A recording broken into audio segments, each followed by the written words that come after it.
We are totally against it. ये सिर्फ interference है। यूपी में जितनी बड़ी हार मिली है उसी का बदला लेने के लिए सबसे पहले माइनॉरिटीज पर अटैक होता है।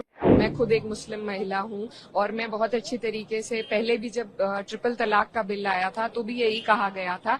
देखिए, ये एक बहुत पुराना चैरिटेबल एक इंस्टीट्यूशन है।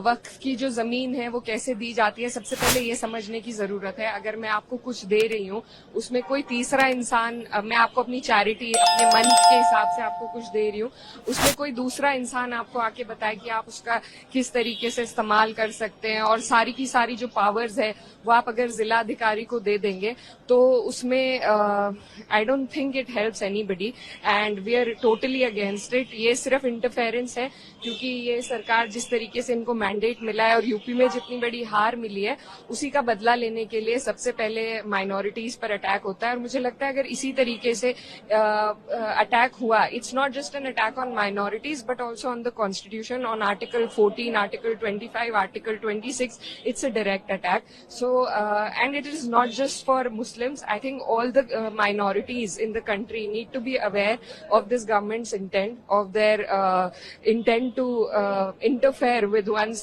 personal beliefs and religious institutions. So I think this is not what my country stands for. This is not what my constitution stands for, and we stand against this bill and we will oppose it tooth and nail. यहाँ पर जो bill है government की तरफ से बोला गया, जो पीड़ित, खासकर बार बार बोला गया, जो पीड़ित मुस्लिम महिलाएं हैं उनको इंसाफ दिलाना है, जो पीड़ित मुसलमान हैं, ये धर्म से इसको बिल्कुल जोड़े नहीं जाना चाहिए। ऐसा बिल्कुल भी नहीं है कि हम मुस्लिम के खिलाफ, क्लियरिटी इसमें है। उसके बावजूद क्यों आप लोगों को लगता है कि this is against the religion, ये मुस्लिमों के खिलाफ है? देखिए, सुपरफिशियली ये जो सरकारें कुछ भी बदलाव लाने के लिए हमेशा महिलाओं का इस्तेमाल, मैं खुद एक मुस्लिम महिला हूं और मैं बहुत अच्छी तरीके से पहले भी जब ट्रिपल तलाक का बिल आया था तो भी यही कहा गया था। पर मेरी मांग भी थी, मैंने मिनिस्टर ऑफ एजुकेशन से मांग करी थी कि आप अगर महिलाओं के लिए कुछ करना चाहते हैं तो आप उन्हें पहले पढ़ाइए, और अगर ये उसमें महिलाओं को इंक्लूड करना चाहते हैं, वो एक सिर्फ वो स्टिपुलेशन नहीं है, इसमें सारी पावर जिलाधिकारी को दी गई है। इसमें सारी पावर, इसमें और people from other communities have to be a part of it.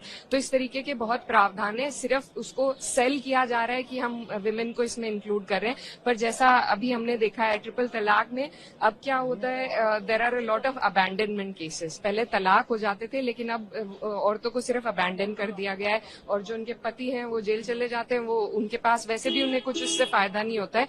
तो सुपरफिशियली उसे दिखाने के लिए महिलाओं का वो नाम का इस्तेमाल करते हैं, बट इंटेंट जो उनकी है वो पूरा विपक्ष, पूरा देश और सब लोग समझते हैं। And I think all the minorities of this country are together in it.